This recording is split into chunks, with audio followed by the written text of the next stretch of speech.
Hi student, आपका हार्दिक स्वागत है आपके अपने YouTube channel wifi maths by Dharmveer sir पर। जैसा कि आपको पता है कि लास्ट वीडियो के अंदर हमने एक्सरसाइज 3.2 को कंप्लीट कर लिया था।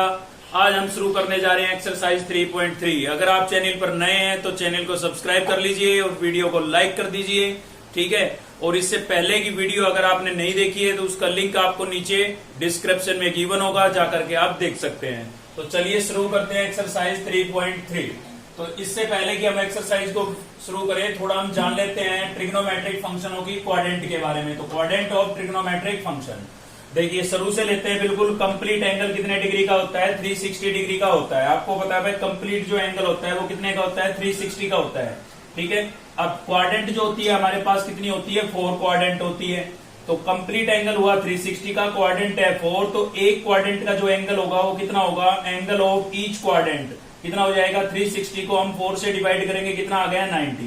मतलब प्रत्येक क्वाड्रेंट जो होगी वो 90 डिग्री का एंगल बनाएगी। मतलब ईच क्वाड्रेंट का जो एंगल होगा ना वो कितना होगा? 90 डिग्री होगा, ठीक है।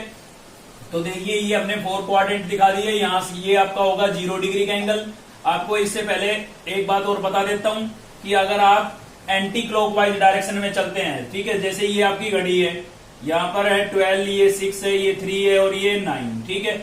तो घड़ी की सुइयां कैसे चलती है? ऐसे चलती है ना। तो ये तो हो गई क्लॉकवाइज डायरेक्शन। कैसी डायरेक्शन हो गई? क्लॉकवाइज। तो आप 0 डिग्री से क्लॉकवाइज डायरेक्शन में चलते हैं तो एंगल आपके कैसे आएंगे? नेगेटिव आएंगे। और 0 डिग्री से अगर आप एंटी क्लॉकवाइज चलते हैं, घड़ी की सुई के अपोजिट डायरेक्शन में चलते हैं, घड़ी की सुइयां ऐसे चलती है, आप उससे अपोजिट चलते हैं, तो उस डायरेक्शन को क्या बोलेंगे? एंटी क्लॉकवाइज, ठीक है। तो 0 डिग्री से अगर एंटी क्लॉकवाइज चलते हैं तो एंगल कैसे आएंगे? पॉजिटिव आएंगे, ठीक है भाई। तो यहाँ पर ये 0 है, 0 से मैं अगर ऊपर की तरफ चलूंगा तो पॉजिटिव और नीचे की तरफ चलूंगा तो एंगल कैसे होंगे? नेगेटिव होंगे। सीधा ऐसे भी याद रख सकते हैं आप, 0 से ऊपर पॉजिटिव, 0 से नीचे नेगेटिव, ठीक है। तो ये 0 डिग्री का एंगल हो गया। तो 90 डिग्री की एक क्वाड्रेंट होती है, ये 0 है, तो यहाँ पर कितने का होगा? 90 का होगा। फिर 90 प्लस करेंगे 180, फिर 90 प्लस करेंगे 270, फिर 90 प्लस करेंगे 360, कंप्लीट हो जाएगा। मतलब आपकी जो फर्स्ट क्वाड्रेंट है, ये फर्स्ट क्वाड्रेंट है, तो फर्स्ट क्वाड्रेंट जो है वो 0 से 90 के बीच लाई करती है। सेकंड क्वाड्रेंट जो है आपकी, सेकंड क्वाड्रेंट 90 से 180 के बीच लाई करती है। और थर्ड क्वाड्रेंट जो होती है भाई वो आपकी 180 से 270 के बीच लाई करती है। और 270 से 360 कौन सी क्वाड्रेंट हो जाएगी? Fourth quadrant. क्लियर है। अब चलिए जान लेते हैं और आगे। अब देखिए यहाँ पर जो ये थीटा लिखा हुआ नजर आ रहा है आपको, थीटा आपका क्या है? एक एक्यूट एंगल है। थीटा क्या है? एक एक्यूट एंगल। एक्यूट एंगल क्या होता है भाई? एक्यूट एंगल होता है जो 0 से 90 डिग्री के बीच हो। मतलब थीटा की जो वैल्यू है वो 0 से ग्रेटर होगी लेकिन 90 से लेस होगी, इतना याद रखें आप। तो देखिए ये 90 डिग्री की लाइन है। अगर आप इसमें से थीटा माइनस करते हैं, मतलब थीटा की वैल्यू माइनस करते हैं, तो जो नई वैल्यू आएगी वो 90 से लेस आएगी। तो लेस आएगी इसीलिए इसे इधर लाई कर रहा है। अगर प्लस करेंगे तो 90 में ऐड करेंगे तो नई वैल्यू जो आएगी, जो रिजल्ट आएगा वो 90 से ग्रेटर आएगा, तो इधर लाई करेगा। मतलब 90 माइनस थीटा किस क्वाड्रेंट में लाई करेगा? फर्स्ट में, क्योंकि 90 में से माइनस कर रहे हैं तो इधर आएगा, रिजल्ट छोटा आएगा 90 से। प्लस करेंगे तो ग्रेटर होगा 90 से, इसलिए इधर लाई करेगा। समझे ना। सेम ऐसे ही ये 180 की लाइन है, अगर 180 में से आप माइनस करोगे तो यहाँ पर सेकंड क्वाड्रेंट में लाई करेगा, क्योंकि थीटा की वैल्यू आप 90 से, थीटा की जो वैल्यू होती है वो 90 से कम होगी यहाँ पर। कभी आप यहाँ पर ये कहो कि सर 180 में से 100 को माइनस करेंगे तो 80 बचेगा, और 80 तो इस क्वाड्रेंट में लाई करेगा। भाई थीटा की वैल्यू 90 से बड़ी हो ही नहीं सकती है, क्योंकि थीटा एक एक्यूट एंगल है यहाँ पर। क्लियर है ना। तो थीटा की जो वैल्यू है वो आप कुछ भी ले लीजिए। मान लीजिए 89 ले ली मैंने, तो 89 में इसमें से माइनस करता हूं तो जो रिजल्ट आएगा वो आपका 90 से ग्रेटर आएगा, तो इसी तो क्वाड्रेंट में लाई किया। तो कहने का मतलब सिर्फ ये है कि ये अगर 180 की लाइन है तो 180 में से अगर आप थीटा को माइनस करते हो तो सेकंड क्वाड्रेंट, और प्लस करते हो तो कौन सी क्वाड्रेंट आ जाएगी? थर्ड क्वाड्रेंट आ जाएगी। सेम ये 270 की लाइन है, 270 में से माइनस करेंगे तो थर्ड रहेगी, लेकिन प्लस करेंगे तो कौन सी क्वाड्रेंट हो जाएगी? फोर्थ। ये 360 की भी लाइन है, ये कॉमन लाइन है। 0 डिग्री या 360 डिग्री का जब आप एंगल बनाते हैं तो जो एंगल होता है वो सेम ही तो बनता है, ठीक है ना। तो ये जो लाइन है ये 360 की भी है, तो 360 में से अगर आप थीटा को माइनस करते हैं तो कौन सी क्वाड्रेंट रहेगी? फोर्थ। और प्लस करेंगे तो कौन सी हो जाएगी? वापस फर्स्ट क्वाड्रेंट हो जाएगी, ठीक है भाई। तो ऐसे ही अगर आप, ये तो हम चले थे 0 से ऊपर की तरफ, तो 0, 90, 180, 270 और 360 हुआ। अगर 0 से हम नीचे की तरफ चलेंगे तो क्वाड्रेंट तो 90 डिग्री की है, ये क्वाड्रेंट जो है ये 90 डिग्री की है, तो 0 से नीचे की तरफ चलेंगे तो यहाँ पर कितना आएगा, -90 डिग्री आएगा। ठीक है भाई, और यहाँ पर कितना हो जाएगा, -180 डिग्री, यहाँ पर कितना हो जाएगा, -270 डिग्री, और यहाँ पर वापस कितना हो जाएगा, -360 डिग्री। ठीक है ना। तो अगर नेगेटिव एंगल हो तो 0 से नीचे की तरफ ऐसे राउंड लगाएंगे आप, और पॉजिटिव एंगल हो तो 0 से ऊपर की तरफ मतलब ऐसे राउंड लगाएंगे। ठीक है ना। तो क्लॉकवाइज डायरेक्शन नेगेटिव एंगल और anti clockwise direction positive angle. Clear है। उसके बाद चलते हैं हम इनकी वैल्यू जो है ट्रिग्नोमेट्रिक फंक्शनों की किस क्वाड्रेंट में पॉजिटिव होगी और किस क्वाड्रेंट में नेगेटिव होगी, ये जान लेते हैं।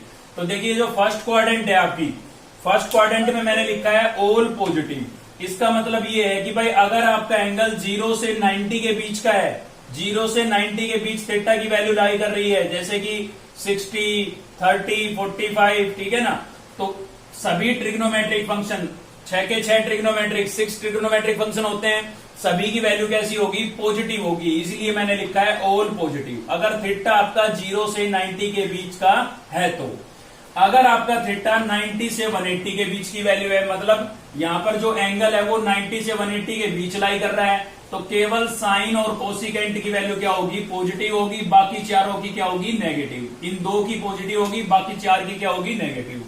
अगर आपका एंगल 180 से 270 के बीच लाई कर रहा है तो tan और cot की वैल्यू पॉजिटिव होगी, बाकी चारों की क्या होगी, नेगेटिव होगी। सेम इसी प्रकार से एंगल अगर आपका 270 से 360 के बीच लाई कर रहा है तो cos और secant की वैल्यू पॉजिटिव होगी और बाकी चारों ट्रिग्नोमेट्रिक फंक्शनों की वैल्यू कैसी रहेगी, नेगेटिव। अब आप बोलोगे कि इनको याद करने का तरीका क्या है, कैसे याद रखेंगे हम, तो उसके लिए है हमारा after school to college. School complete होने के बाद, स्कूल कंप्लीट होने के बाद हम कहां पहुंच जाएंगे, आफ्टर 12th कॉलेज में। ठीक है, तो आप ये इसको याद रख सकते हैं, after school to college.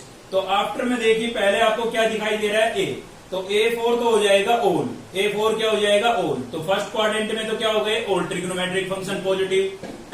S4 क्या होगा, साइन, S4 क्या हो जाएगा, साइन। ठीक है। अब देखिए यहाँ पर ये आपने पढ़ा था, पंडित बद्री प्रसाद, पंडित बद्री प्रसाद हर हर बोले सोना चांदी तोले। कहां पर पढ़ा था, ये हमने 10th क्लास में पढ़ा था। ठीक है। साइन के जस्ट नीचे क्या होता है, कोसिकेंट, मतलब साइन का रेसिप्रोकल कोसिकेंट हुआ। कोस के नीचे क्या होता है, सीकेंट होता है, तो कोस का रेसिप्रोकल सीकेंट और टेन का कोट होगा। ठीक है। तो देखिए आफ्टर में A4 ऑल हो गया, तो फर्स्ट क्वाड्रेंट में तो ऑल ट्रिग्नोमेट्रिक फंक्शन पॉजिटिव हो गए। S4 हो गया साइन, और साइन का रेसिप्रोकल क्या होता है, कोसिकेंट। ठीक है। तो सेकंड क्वाड्रेंट में साइन और कोसिकेंट, साइन और उसका रेसिप्रोकल। T4 क्या हो जाएगा, T4 हो जाएगा tan, तो tan का रेसिप्रोकल क्या होता है, कोट, तो tan और कोट हो जाएगा। कौन सी क्वाड्रेंट में, थर्ड क्वाड्रेंट में। ठीक है। तो कॉलेज में C4 क्या होगा, कोस, C4 क्या हो गया, कोस, और कोस का रेसिप्रोकल क्या होता है, सीकेंट। तो फोर्थ क्वाड्रेंट में क्या हो जाएगा, कोस और सीकेंट। क्लियर है। तो ऐसे आप याद रख सकते हैं, after school to college, A4 all, S4 sine, sine का reciprocal cosecant, T4 tan, tan का रेसिप्रोकल कोट, और कॉलेज C4 कोस, कोस का रेसिप्रोकल सीकेंट। चलिए आगे बढ़ते हैं। अब देखिए यहाँ पर आपको 4 एंगल नजर आ रहे होंगे, 90, 270, 180 और 360। तो 90 और 270 जो है इनको हम बोलते हैं ओड एंगल। क्या बोलते हैं भाई, ओड एंगल। और इन पर ट्रिग्नोमेट्रिक फंक्शन जो है ना वो आपके क्या हो जाते हैं, चेंज हो जाते हैं। अब आप कहोगे कैसे चेंज हो जाते हैं, तो याद रखें 90 और 270 पर चेंज होते हैं। और चेंज कैसे होते हैं, साइन थीटा किस में चेंज हो जाता है, कोस थीटा में, और कोस किस में चेंज हो जाता है, साइन थीटा में। सेम ऐसे ही आपका टेन थीटा किस में चेंज हो जाता है भाई, कोट में, और कोट किस में चेंज हो जाता है, वापिस टेन में। सेम इसी प्रकार से सीकेंट थीटा आपका चेंज हो जाता है कोसिकेंट थीटा में, और कोसिकेंट थीटा वापिस किस में चेंज हो जाता है, सीकेंट थीटा में। क्लियर है। इसके अलावा आ जाता है आपका 180 और 360, तो इनको हम बोलते हैं इवन एंगल। और इन पर ट्रिग्नोमेट्रिक फंक्शन आपका चेंज नहीं होता है, नॉट चेंज। तो क्या होगा भाई, साइन थीटा है तो क्या रहेगा, साइन थीटा ही रहेगा। कोस थीटा अगर क्वेश्चन में है तो क्या रहेगा, कोस थीटा ही रहेगा। ठीक है ना। और टेन थीटा अगर क्वेश्चन में है तो क्या रहेगा, टेन थीटा ही रहेगा। मतलब सेम रहते हैं, 180 और 360 पर रहेंगे एज इट इज, और 90 और 270 पर क्या हो जाएंगे, चेंज हो जाएंगे। ठीक है। तो ये था हमारा क्वाड्रेंट के बारे में। कुछ आपको बता देता हूं, क्वाड्रेंट एक बहुत इंपॉर्टेंट टॉपिक है क्योंकि इसका बहुत ज्यादा यूज है 12th के अंदर। ठीक है। तो क्वाड्रेंट आपको क्लियर होनी बहुत जरूरी है। चलिए आगे बढ़ते हैं। एक्सरसाइज में चलने से पहले अभी हम थोड़ा 10th की टेबल को और देखेंगे। मैं आपको निकालना, कैलकुलेट करना बताऊंगा कि 10th टेबल को कैसे कैलकुलेट करते हैं। तो चलिए देखते हैं भाई, टेबल कैलकुलेट कर लेते हैं। तो देखिए जो आपका थीटा होता है, पहले तो मैं आपको बता देता हूं कि जो ट्रिग्नोमेट्रिक फंक्शन होते हैं उनकी वैल्यू 0 डिग्री पर, 30 डिग्री पर, 45 डिग्री, 60 और 90 पर होती है। अब आप कहोगे कि 0 और 30 के बीच में भी तो काफी सारे एंगल हो गए, क्या उन पर वैल्यू नहीं होती? उन पर भी वैल्यू होती है, लेकिन हम सीधा उनको याद नहीं कर सकते क्योंकि काफी डेसिमल प्लेस तक होती है वो वैल्यू, ठीक है ना। मेन ये वैल्यू है जिनका यूज होता है, इसके अलावा बीच में जो एंगल छूट गए उन पर भी होती है। लेकिन उसके लिए हम क्या करते हैं, ट्रिग्नोमेट्रिक फंक्शनों की एक टेबल होती है, जैसे लॉगरिथम टेबल होती है ना, ऐसे ट्रिग्नोमेट्रिक फंक्शनों की एक टेबल होती है, उस टेबल का यूज करके हम वैल्यू फाइंड करते हैं। तो फिलहाल के लिए याद करने के लिए जो आपके पास है, जिन वैल्यू का हम सीधा यूज करते हैं विदाउट टेबल, तो वो इन्हीं एंगल पर होती है, ठीक है। तो आप चलिए चेक करते हैं कैसे निकालेंगे हम ट्रिग्नोमेट्रिक फंक्शन की टेबल। तो देखिए क्या करेंगे आप, 0, 30, 45, 60 और 90 ये सभी एंगल लिख लेंगे। यहां से काउंटिंग लिखनी शुरू करना है 0 से, ठीक है। तो क्या लिखा हमने, 0, 1, 2, 3 और 4, ठीक है। सभी को आप 4 से क्या कर देंगे भाई, डिवाइड। सभी को 4 से क्या कर देंगे, डिवाइड, ठीक है। सभी को मैंने 4 से डिवाइड कर दिया है, और सभी का क्या कर देंगे आप, स्क्वायर रूट कर देंगे। सभी का क्या कर देंगे, स्क्वायर रूट। तो आप देखेंगे इससे हमारे पास टेबल कैसे आएगी। देखिए सभी का हमने क्या कर दिया है, स्क्वायर रूट कर दिया है, ठीक है। अब यहाँ पर जो कैंसिल वैंसिल हो रहा है उनको कैंसिल कर लो आप। 0 को 4 से डिवाइड करूंगा, क्या आएगा भाई, 0 ही आएगा। यहाँ पर कुछ कैंसिल नहीं हो रहा है तो एच डी लिख देता हूँ 1/4, ठीक है। यहाँ कैंसिल हो रहा है, 2 1 जा 2, 2 2 जा 4, तो कितना आ गया है, √1/2 आ गया है। यहाँ पर कैंसिल नहीं हो रहा है तो सेम लिख देते हैं 3/4। यहाँ पर 4 से 4 कैंसिल हो गया तो क्या बचा आपका 1, ठीक है। तो यहां से अब आपके पास जो वैल्यू आएगी ना, वो साइन थीटा की वैल्यू आ जाएगी भाई। 0 का स्क्वायर रूट क्या होता है, 0, 1 का स्क्वायर रूट 1, 4 का स्क्वायर रूट 2, 1 का स्क्वायर रूट 1, 2 का होता नहीं है, 2 का परफेक्ट स्क्वायर रूट नहीं होता ना, तो क्या लिखेंगे, √2। 3 का नहीं होता परफेक्ट तो क्या लिखेंगे, √3। लेकिन 4 का कितना होता है, 2, और 1 का कितना हो जाएगा, 1। तो ये आपके पास साइन थीटा की वैल्यू आ गई। 0 पर 0, 30 पर 1/2, 45 पर 1/√2, 60 पर √3/2 और 90 पर 1, ठीक है। अब हम इससे निकालते हैं कोस की वैल्यू। तो कोस की वैल्यू निकालेंगे ना, पीछे से उल्टा लिखना शुरू कर दीजिए आप। यहाँ पर क्या लिखा है, 1, तो यहाँ लिख देते हैं। फिर क्या है, √3/2, तो √3/2। फिर क्या है, 1/√2, तो 1/√2। फिर क्या है, 1/2, और फिर क्या है, 0, ठीक है। तो पीछे से उल्टा करके लिखना शुरू कर देंगे। चलिए अगला देखते हैं हम tan थीटा। तो tan की वैल्यू क्या होती है, देखिए आपने पढ़ा है भाई, tan थीटा जो होता है हमारा, वो क्या होता है, वो होता है आपका sine theta upon cos theta, होता है या नहीं। यानी कि न्यूमिनेटर में अगर मैं साइन की वैल्यू और डेनोमिनेटर में कोस की वैल्यू रख देता हूं तो मेरे पास किसकी वैल्यू आ जाएगी, tan की। तो देखिए साइन की ये रही, कोस की ये रही, तो साइन अपॉन कोस क्या बनेगा, tan, ठीक है। एक चीज और बता देता हूं, अगर किसी फ्रैक्शन का न्यूमिनेटर 0 है तो उसकी वैल्यू 0 होगी, लेकिन डेनोमिनेटर 0 है तो फंक्शन कैसा होगा, नॉट डिफाइन होगा। मतलब नंबर कैसा होगा, नॉट डिफाइन, ठीक है। न्यूमिनेटर 0 है तो 0 होगा, लेकिन डेनोमिनेटर 0 है तो क्या होगा, नॉट डिफाइन होगा। तो 0/1 क्या होगा, 0 होगा भाई। इसके अपोन में इसको लिखूंगा तो 2 से 2 कैंसिल हो जाएगा, क्या बचेगा, 1/√3 बचेगा, समझ रहे हैं ना। ऐसे इसके अपोन में इसको लिखूंगा, सब कुछ कैंसिल हो जाएगा, 1 बचेगा। इसके अपोन में इसको लिखूंगा, 2 से 2 कैंसिल हो जाएगा, क्या बचेगा, √3/1। 1 अपोन में लिखना जरूरी नहीं है, 1/0 लिखेंगे तो 1/0 तो क्या हो जाएगा, इनफाइनाइट, समझ गए ना। क्योंकि tan हमारा होता है साइन अपॉन कोस, तो साइन की वैल्यू अपॉन कोस की वैल्यू, साइन की वैल्यू अपॉन कोस की वैल्यू, ऐसे करते चले जाओ आप, tan की आती चली जाएगी। तो आपको ये 3 वैल्यू याद कर लेनी है, क्योंकि टेबल अगर हम एग्जाम में बना के देखेंगे तो टाइम बहुत ज्यादा खराब होगा हमारा। तो ये 3 वैल्यू कम से कम आप याद कर लें, क्योंकि बाकी तीनों इन्हीं का क्या होती है, रेसिप्रोकल होती है। तो देखिए मैं फटाफट लिख के बता देता हूं आपको। पहले कोसिकेंट की लिख रहे हैं, तो कोसिकेंट किसका रेसिप्रोकल होता है, पंडित बद्री प्रसाद में किसके नीचे देखा था आपने कोसिकेंट को, साइन के नीचे। तो साइन की वैल्यू का रेसिप्रोकल करते चले जाओ।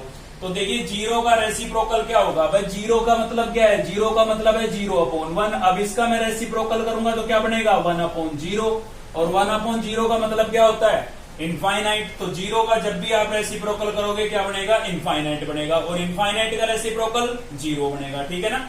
ऐसे 1/2 का रेसिप्रोकल करेंगे क्या होगा, 2/1, तो अपॉन में तो 1 लिखना जरूरी नहीं। इसका उल्टा करेंगे क्या बनेगा, √2/1, अपॉन में 1 लिखना जरूरी नहीं। इसका रेसिप्रोकल करेंगे 2/√3, और 1 का रेसिप्रोकल क्या होगा, 1 ही होगा, ठीक है ना। अब निकाल देते हैं किसकी, सीकेंट की वैल्यू। अब सीकेंट क्या होता है, कोस का रेसिप्रोकल होता है, तो कोस की वैल्यू होगा उल्टा कर दो। 1 का रेसिप्रोकल करेंगे 1, इसका रेसिप्रोकल करेंगे 2/√3, इसका रेसिप्रोकल करेंगे √2/1, लेकिन 1 लिखना जरूरी नहीं। इसका रेसिप्रोकल करेंगे 2/1 अपॉन में 1 लिखना जरूरी नहीं। और 0 का रेसिप्रोकल करेंगे तो क्या बनेगा, इनफाइनाइट। 0 का मतलब होता है 0/1, इसका रेसिप्रोकल करेंगे 1/0 और 1/0 तो क्या बन जाएगा, इनफाइनाइट। ठीक है, लास्ट बचता है आपके पास कोट थीटा। तो कोट किसका होगा, tan का होगा। तो या तो tan की वैल्यू का आप रेसिप्रोकल कर दो या tan की वैल्यू को पीछे से लिखना शुरू कर दो। ठीक है, तो चलिए रेसिप्रोकल ही कर लेते हैं। तो 0 का रेसिप्रोकल इनफाइनाइट, 1/√3 का रेसिप्रोकल √3/1, 1 लिखना जरूरी नहीं। 1 का रेसिप्रोकल 1, इसका रेसिप्रोकल करेंगे क्या होगा, 1/√3। ठीक है, इसके अपॉन में कुछ नहीं है, 1 लेट करो और उल्टा कर दो इसका। और इनफाइनाइट का रेसिप्रोकल क्या होगा, 0। तो याद रखें आप, 0 का रेसिप्रोकल इनफाइनाइट और इनफाइनाइट का रेसिप्रोकल 0। रीजन यहां पर बताया मैंने। ठीक है, तो ये आपकी क्या हो गई है, टेबल हो गई है। अगर 6 के 6 याद कर सकते हैं बहुत अच्छी बात है, नहीं कर सकते हैं तो फर्स्ट 3 याद कर लें। बाकी की वैल्यू निकालने के लिए, बाकी इन 3 की वैल्यू निकालने के लिए आप रेसिप्रोकल कर लें। ठीक है भाई, चलिए अब चलते हैं एक्सरसाइज पर। तो चलिए देखते हैं भाई एक्सरसाइज। क्वेश्चन नंबर फर्स्ट है आपका, बोल रहा है which of the following trigonometric ratio are positive 4।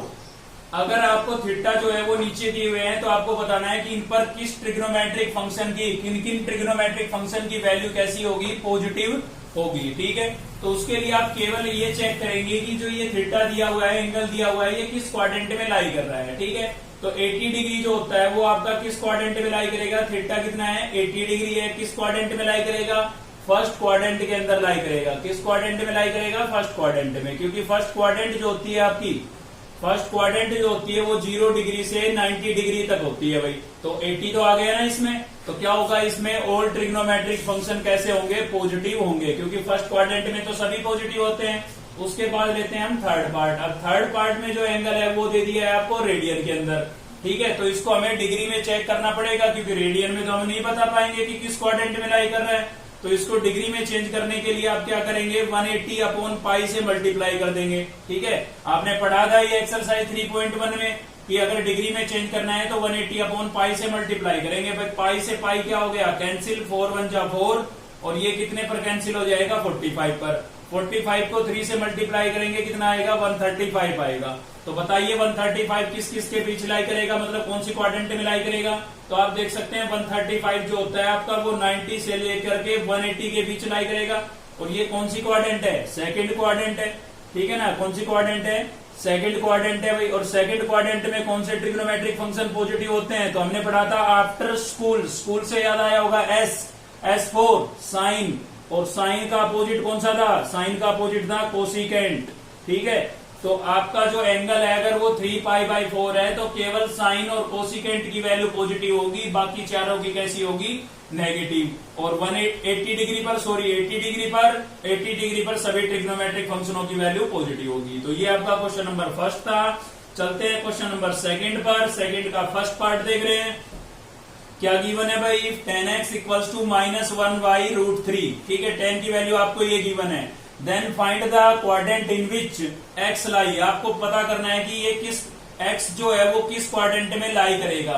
तो देखिए tan की जो वैल्यू है वो आपके पास कैसी आ रही है, नेगेटिव आ रही है। और tan जो होता है आपका नेगेटिव किस क्वाड्रेंट में होता है, बट फर्स्ट में तो ऑल पॉजिटिव होते हैं।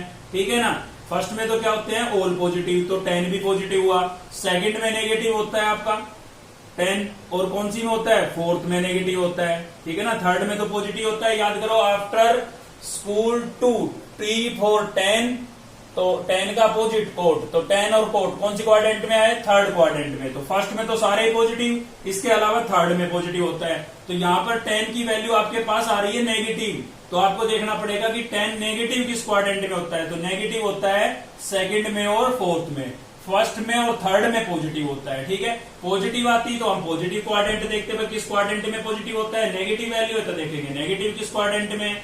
तो नेगेटिव tan जो होता है वो नेगेटिव सेकंड और फोर्थ क्वाड्रेंट में होता है। तो x जो है आपका वो बिलोंग करेगा या तो सेकंड क्वाड्रेंट में या फिर फोर्थ क्वाड्रेंट में। ठीक है, तो दोनों ही आपके क्या हो जाएंगे, आंसर हो जाएंगे। चलिए देखते हैं थर्ड पार्ट। अब देखिए यहाँ पर तो एक सिंगल ट्रिग्नोमेट्रिक फंक्शन था, यहाँ पर आ गए हैं डबल इंटू के अंदर। कोसिकेंट है और फिर क्या है कोस, और equals to -1, then find the quadrant in which x lie. तो आपको क्वाड्रेंट फाइंड करनी है। तो देखिए दो ट्रिग्नोमेट्रिक फंक्शन एक साथ आ रहे हैं, तो ऐसे तो हम इसको डिफाइन नहीं कर पाएंगे कि किस क्वाड्रेंट में लाई करेगा। ठीक है, तो आपके पास एक रामबाण है, क्या है वो, साइन और कोस की टर्म में चेंज कर दिया करो जब भी दिक्कत आए। तो कोसिकेंट को क्या लिख देंगे, कोसिकेंट को लिख देंगे 1 साइन।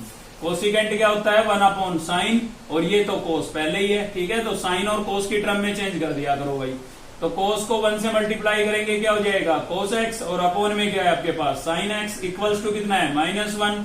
कोस अपॉन साइन क्या होता है कोट, हमने पढ़ा था 10th क्लास में। तो कोट की वैल्यू आपके पास नेगेटिव आ रही है। अब सिंगल ट्रिग्नोमेट्रिक फंक्शन है, जैसे यहाँ पर अकेला 10 था तो हमने इजीली चेक कर लिया, तो यहाँ पर अब अकेला कोट है तो चेक कर सकते हैं आप। अब कोट की वैल्यू कैसी आ रही है नेगेटिव, तो कोट जो है फर्स्ट में पॉजिटिव होता है, सेकंड में नेगेटिव होता है एक तो, और दूसरा किस में होगा फोर्थ में नेगेटिव, क्योंकि 10 भी तो 10 का ही तो अपोजिट होता है कोट। तो 10 अगर फर्स्ट फोर्थ में नेगेटिव है तो ये भी, सॉरी सेकंड फोर्थ में नेगेटिव है तो ये भी सेकंड फोर्थ में नेगेटिव होगा। ठीक है, तो ये आपका क्या हो जाएगा आंसर हो जाएगा, मतलब एक्स जो है आपका किस क्वाड्रेंट में लाई करेगा, सेकंड और फोर्थ क्वाड्रेंट के अंदर लाई करेगा। चलिए देखते हैं नेक्स्ट क्वेश्चन। तो नेक्स्ट क्वेश्चन है हमारा भाई क्वेश्चन नंबर 3 का फर्स्ट पार्ट ले रहे हैं। क्या बोल रहा है, फाइंड साइन। आपको साइन की वैल्यू फाइंड आउट करनी है कब, इफ यदि cos x इक्वल्स टू 1/√2। अगर cos की वैल्यू 1/√2 है तो आपको साइन की वैल्यू फाइंड करनी है। ठीक है, और साथ ही बताया कि x lie in the fourth quadrant. x जो है किस क्वाड्रेंट में लाई कर रहा है, फोर्थ क्वाड्रेंट में। मतलब आपका जो एंगल है, ठीक है, वो कौन सी क्वाड्रेंट में लाई कर रहा है, फोर्थ क्वाड्रेंट के अंदर लाई कर रहा है। ठीक है, तो चलिए करते हैं सोल्व। तो सॉल्यूशन सबसे पहले तो हम लिख देंगे गिवन, हमें जो गिवन है, हमें गिवन क्या है भाई, हमें गिवन है cos x इक्वल्स टू 1/√2। तो देखिए cos की वैल्यू हमें गिवन है 1/√2 और हमें साइन की निकालनी है। cos की गिवन है, साइन की निकालनी है। तो cos और साइन दोनों में कोई रिलेशन होता है, कोई फॉर्मूला होता है। साइन और cos में कोई फॉर्मूला होता है। आप या कहोगे कि बिल्कुल होता है, क्या होता है भाई, ये होता है। देखिए sine square x plus cos square x equals to 1। ठीक है, तो सबसे पहले आपको यही देख लेना है कि वैल्यू किसकी गिवन है और निकालनी हमें किसकी है। तो दोनों में कोई रिलेशन है, कोई फॉर्मूला है, कोई आइडेंटिटी है, तो उसको आप सर्च करके लिख देंगे। ठीक है, तो ये हमने लिख दिया। अब इसमें देखिए हमें साइन की तो वैल्यू निकालनी थी, तो साइन को तो मैं लिख देता हूं एज इट इज, और कोस की मुझे गिवन थी तो कोस की वैल्यू मैं इसमें रिप्लेस कर देता हूं, सिंपल है। तो कोस की वैल्यू कितनी थी 1/√2, तो मैंने लिख दिया 1/√2 और इसका स्क्वायर था तो स्क्वायर कर दिया, इक्वल्स टू कितना था 1। ठीक है, तो देखिए ये आइडेंटिटियां सेम होती है, फॉर्मूले सेम होते हैं, एंगल चेंज होने से फॉर्मूले चेंज नहीं होंगे। कभी यहाँ पर हम थीटा लिखते हैं तो कभी ए लिखते हैं तो अभी एक्स लिख दिया। ठीक है ना, तो इनके चेंज होने से चेंज नहीं होगा। ठीक है भाई, तो यहां से मुझे साइन की वैल्यू निकालनी है, तो मैं इसको सिंप्लीफाई करता चलूंगा। 1 का स्क्वायर करूंगा 1/√2 का स्क्वायर करूंगा, स्क्वायर से स्क्वायर रूट कैंसिल हो जाएगा, क्या बचेगा 2 बचेगा, और इक्वल्स टू कितना हो गया है 1। अब देखिए प्लस का 1/2 है, उधर लेके जाएंगे क्योंकि मुझे तो साइन की वैल्यू निकालनी है। साइन की वैल्यू निकालनी है तो साइन को सेपरेट करना है, अकेला छोड़ना है यहाँ पर। ठीक है, तो ये हो जाएगा, तो यहां से हो जाएगा आपके पास sine square x equals to, यहाँ ले लेते हैं एलसीएम कितना आएगा 2 को 1 से मल्टीप्लाई करेंगे 2 - 1, तो 2 - 1 कितना बचेगा भाई, 2 - 1 बचेगा, अपोन में कितना था 2। अब स्क्वायर को उधर लेके जाएंगे तो किसमें चेंज हो जाएगा, रूट में। ठीक है, स्क्वायर को उधर लेके जाएंगे किसमें चेंज हो जाएगा, रूट में। और आपको बता देता हूं स्क्वायर रूट के साथ प्लस और माइनस का साइन भी हम लगाते हैं। स्क्वायर कभी भी दूसरी साइड जाता है तो स्क्वायर रूट के अंदर चेंज हो जाता है भाई। ठीक है, और साथ ही हम किसका साइन लगाते हैं, प्लस और माइनस का, क्योंकि हम श्योर नहीं होते कि इसकी वैल्यू जो है वो पॉजिटिव होगी या नेगेटिव होगी। ठीक है, तो चलिए आगे कैसे सोल्व करेंगे। अब देखिए अगर आपको क्वाड्रेंट डिफाइन कर रखी है तो आप इनमें से एक साइन लगा सकते हैं, एक आपका हट जाएगा। कैसे हट जाएगा भाई, क्वाड्रेंट चेक करें आप। एक्स किस क्वाड्रेंट में लाई कर रहा है, फोर्थ क्वाड्रेंट में। कौन सी क्वाड्रेंट में है, फोर्थ में। क्या किसकी वैल्यू है, साइन की। तो आप सोच के देखिए साइन जो होता है वो फोर्थ क्वाड्रेंट में कैसा होता है। तो आपको याद आएगा फोर्थ में क्या था, कॉलेज, और कॉलेज में क्या था, सी फॉर कोस, कोस का रेसिप्रोकल सीकेंट। तो कोस और सीकेंट पॉजिटिव थे फोर्थ में, तो बाकी चारों कैसे होंगे, नेगेटिव। तो साइन भी कैसा हुआ, नेगेटिव। तो आपको प्लस का साइन लगाने की आवश्यकता नहीं है, क्योंकि हमें पता लग गया है कि x जो है वो फोर्थ क्वाड्रेंट में लाई कर रहा है और फोर्थ में साइन की वैल्यू कैसी होती है, नेगेटिव। तो हमें किसका साइन लगाना पड़ेगा, माइनस का। ठीक है, तो यहां से हो जाएगा हमारा साइन एक्स इक्वल्स टू -1 का स्क्वायर रूट 1 और 2 का परफेक्ट होता नहीं है तो हमें इस पर रूट ही लगाना पड़ेगा। तो ये आपके पास साइन की वैल्यू आ गई है -1/√2। ठीक है, तो आज की इस वीडियो में थोड़ा बेसिक ले लिया था हमने, इसलिए आज 3 क्वेश्चन तक ही रखेंगे। अगर नेक्स्ट वीडियो के अंदर हम इस एक्सरसाइज को कंप्लीट कर लेंगे। ठीक है ना, तो अगर आपको वीडियो अच्छी लगी तो लाइक करें, चैनल को सब्सक्राइब कर लें अब तक नहीं किया है तो, और बेल आइकन को दबा लें ताकि नेक्स्ट वीडियो का नोटिफिकेशन आपको मिलता रहे। थैंक यू, मिलते हैं नेक्स्ट वीडियो में।